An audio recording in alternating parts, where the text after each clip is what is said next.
figured out that, yeah, we would be able to retire one day. It wasn't just a distant dream. We looked at each other and said, where do you want to spend the rest of your life? And both of us said, on a beach. So we began to explore places with beaches. Being Gulf Coast babies, we looked at the Gulf Coast first, particularly Alabama and the Florida Panhandle.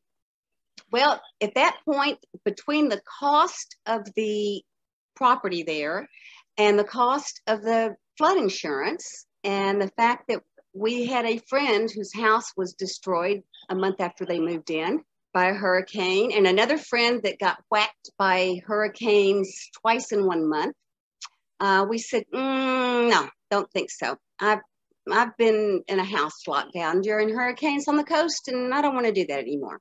So we said, like many Americans, we looked at Costa Rica. And actually, we went to Puerto Viejo, and we loved it. But about the time we got, well, I guess while we were still there, the country actually began enforcing their maritime law, which, and I'm right now, I can't even remember the exact number, but a foreigner cannot own beachfront property. It's either within 300 or 600 meters of the high tide line.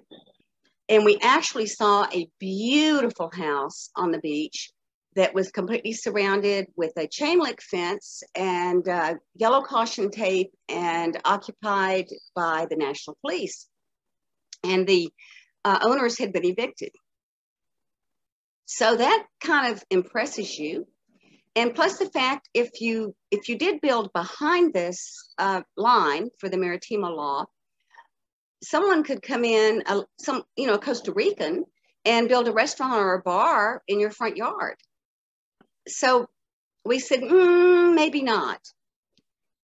And I do have to say, there is this undercurrent constantly, at least where we were, of kind of being on watch and on guard. So there was that. And then, of course, there's the currency conversion. And that I'm not good with math, especially these days. So anyway, while we were in Puerto Viejo, everybody said, oh, don't go to Bocas. Don't go to Bocas. Ooh, it's nasty. It's got litter everywhere. Don't go to Bocas. Ooh, ooh, ooh, ooh. We looked at each other and said, let's go to Bocas. So we actually booked a shuttle to go to Bocas for 2 nights. We got halfway to the border and had to turn around because the banana workers had gone on strike and blocked the road. So the next year we traveled to Bocas del Toro, and our second day here, and I still remember where we were standing, kind of close to the park downtown. And I turned to my husband and I said, you know what? I really feel at home here. And he said, I do too. I can see us living here. But we were still several years away from retirement. So we spent the next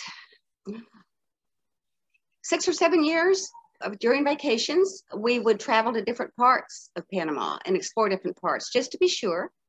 They were all lovely, and they're all very different. Panama is so diverse, and the vibe and the community is so different from place to place. And our last year before retirement, we returned to Bocas. And of course, we were really nervous. I mean, here you are, had already sold and given away a lot of stuff.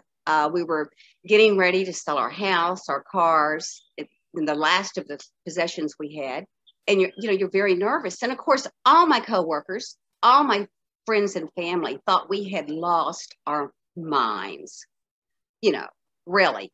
So when we got here, once again, that second morning, we looked at each other and says, we were right.